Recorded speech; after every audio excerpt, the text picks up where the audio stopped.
कुछ लोग ऐसे होते हैं जो घर परिवार बसा लेते हैं, उसके बाद ज्ञान मार्ग में आते हैं। बचपन में शादी हो जाती तो पहले तो हो सकता है वो बाद में ज्ञान मार्ग में आए हो।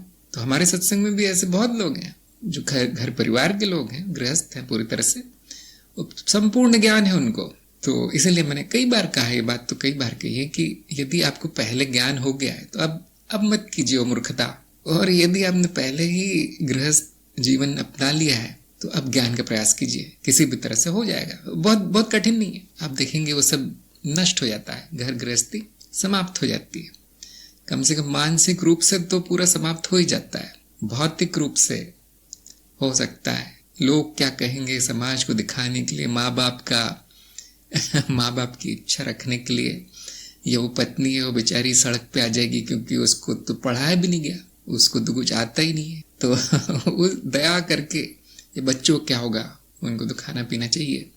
तो ज्ञानी भी अपनी जिम्मेदारी निभाता रहता है, लेकिन फिर उसके लिए सुझाव दिया जाता है कि कम से कम करना है, उस चक्र से निकलना है जितनी जल्दी हो सके।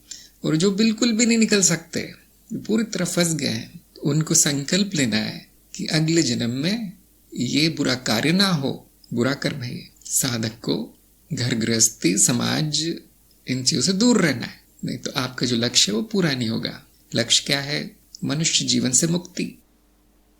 जिनको लगता है कि मैं अब मनुष्य जीवन से भी मुझे कोई शिकायत नहीं है, सब तो माया है, सब तो मिथ्या है, अब क्या शिकायत है, मतलब वो पूरी तरह समर्पित हो गया है। अब वो जो भी करेगा उसमें कोई परेशानी नहीं आएगी, उसको कोई परेशानी नहीं होगी। तो जो परम ज्ञानी है वो जो भी करते रहे, उनके 20 बच्चे भी हो जाए तो भी वो परम ज्ञानी रहेंगे, क्योंकि है तो सब मिथ्या। लेकिन जो संघर्ष कर रहे हैं उनका संघर्ष इन सुझावों से कम हो सकता है, उनका दुख कम हो सकता है, क्योंकि कुचक्र है ये।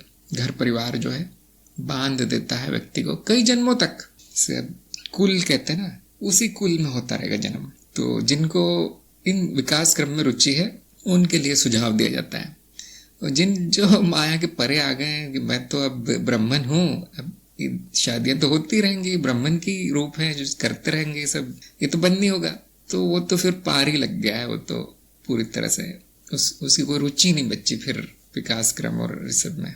वो तो बहुत दूर पहुंच गया, बहुत आगे पहुंच गया। और वो भी इसी जन्म में होगा, उसका जो भी होगा अगले जन्म में तो वो दिखाई भी नहीं देगा, मनुष्य रूप में नहीं आएगा। तो इसी जन्म में जो करना है वो कर ले। तो ध्यान दीजिए, इसमें थोड़ा गहराई में जाने का प्रयास कीजिए कि ये इतना सतही आपको विचार नहीं करना है, सतही मनन नहीं करना है इस बारे में, थोड़ा सा गहराई में जाइए, क्योंकि ये अध्यात्म की बात है, कभी भी इतनी सीधी नहीं होती, उसमें टेढ़ापन होता ही है।